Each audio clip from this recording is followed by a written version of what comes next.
Nagdasal sa moske ang ilan nating kababayan mga Muslim bilang paggunita sa pagsisimula ng panahon ng Ramadan. Nananawagan din ang Imam Council of the Philippines sa matuldukan ang karahasan sa pagitan ng militar at Bangsamoro Islamic Freedom Fighters sa North Cotabato. Mula sa Quiapo, lungsod ng Maynila, nakatutok live si Marisol Abdurrahman. Marisol?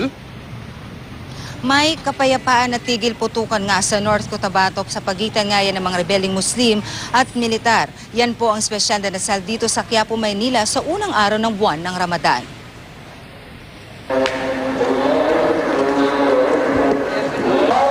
Kapayapaan at hindi karahasan. Ito ang hangad ng mga Muslim sa unang araw ng buwan ng Ramadan. Bagaman naiintindihan nila may mga ipinaglalaban ng mga kapatid na Muslim, hindi raw tama ayon sa Imam Council of the Philippines na idaan sa gyera ang laban. Lalo na sa situation ngayon na medyo hirap tayo, maraming dumadaan ng mga calamities o mga ang tawag sa Arabic karisa, mga human calamities. So talagang pinagdadasal po namin na maging lahat na ay nasa mabuting kalagayan. At bukod pa ron, ma'am, ay talagang peace talaga ang inano namin. Sana raw matapos ang bakbakan sa North Cotabato at mapanatili ang kapayapaan sa amang dako ng bansa. Kaya pagpasok pa lang sa gate ng Golden Mosque sa Quiapo, Maynila, ito ang bubungad. Sulat po ito sa wikang Arabo, nang ibig sabihin, all you believers, fasting is ordained to you. Malinaw po ito na nakasulat sa chapter 2 verse 183 ng Quran. Nang ibig sabihin, dapat lahat ng Muslim ay nag-aayuno sa buwan ng Ramadan dahil ang pag-aayuno ay itinuturing na isa sa mga haligi ng Islam.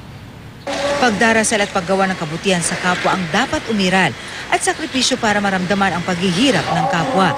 Kaya bawal uminom, kumain at makipagtalik. Sa gitna naman ng pag-aayuno, may ilang Muslim na tuloy pa rin sa pang-araw-araw na gawain. Iwasan sungit, oo, kasama yon. Yung, kumbaga, mag-iingat, baka makapagsalita ka ng ikakasama ng ano, yun, ifa-fast din yun. Titisin namin, alang-alang sa anak buhay namin. Importante yung masunod namin yung utos ng Allah.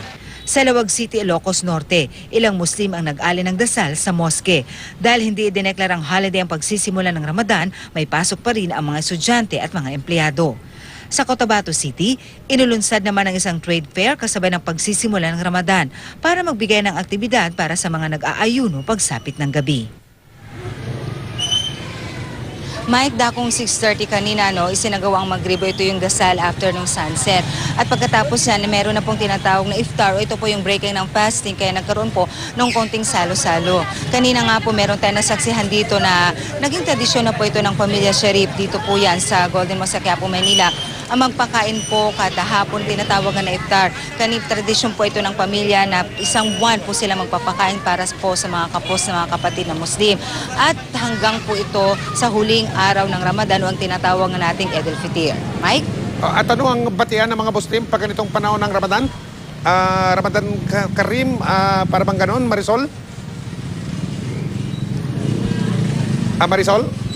Okay. At Mike, pakiulit po ng tanong. Ano ang batian ng mga Muslim pag ganitong panahon ng Ramadan? Ramadan. Okay, baka... Mike, sorry, hindi kita masyadong okay na lang. Sige, nagkakaproblema tayo sa komunikasyon. Maraming salamat sa iyo, Marisol Abdurrahman.